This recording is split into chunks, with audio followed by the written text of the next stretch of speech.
For those of you with fescue lawns or who would like to establish a fescue lawn, now is the time of year to plant your seed.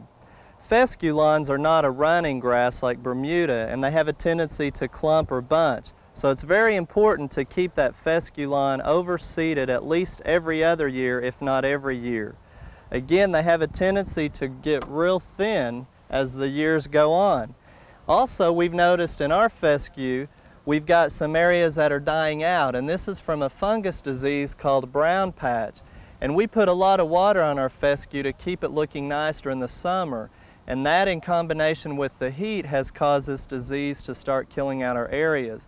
So we have come in and spot treated with a fungicide to get that under control before we seed. Well, the first thing that we've done is cut our fescue real close. Fescue normally would be mowed anywhere around 2.5, 3, even 4 inches, depending on how much shade you have. And for us to get the seed and fertilizer down in contact, we want to make sure that we cut it real close without scalping it. And then we want to rake out as much thatch as we possibly can. Now, our fescue variety is Kentucky 31, which is one of the old standby varieties. But there are other improved varieties that you can plant as well, such as Rebel 1 and 2, Tribute, or even new ones such as Adventure, Jaguar, Apache, and sometimes those are hard to find because of some of the reproduction and the seed is not always available. So you may have to go with some of our old varieties instead. Some people will even mix varieties to get a better stand and a nicer stand of the fescue. Also, you want to keep in mind when you're overseeding that you want to use about 3 to 4 pounds per 1,000 square feet. Now, if you're establishing a new lawn, you want to use a higher rate of anywhere from about 4 to 6, even 10 pounds per 1,000 square feet, depending upon the stand that you want. This is also the time of year for us to fertilize our lawn.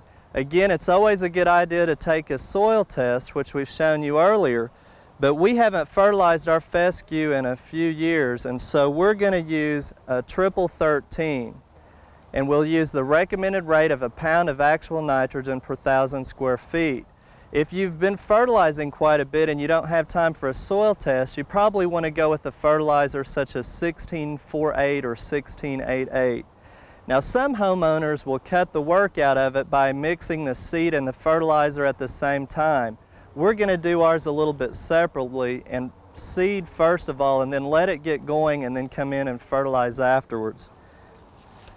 Again, remember that fescue, it's real important that you overseed in this time of year. Now, if you don't have time or you miss the planting season, you can plant in early spring as well and get a little bit of control or get a little bit of seed germination. But again, the fall is your top choice. One thing that in fertilizing and watering a lot that we've done on our fescue that we've noticed, you've seen us mention powdery mildew quite a bit. And using a lot of water during the summertime in our fescue planted in between our beds is real important to keep it green. But again, try to remember that water is real crucial to get the fescue going as well. So don't forget during the winter time to keep it watered too. Well, that's all the time we have on today's show, and we want to thank you again for joining us, and we hope you'll come back next weekend and join us right here on Oklahoma Gardening. We hope you enjoyed this video. It's part of our OK Gardening Classics YouTube channel. You can also find more recent videos on our Oklahoma Gardening YouTube channel. And join us on social media for great gardening tips, photos, and discussion.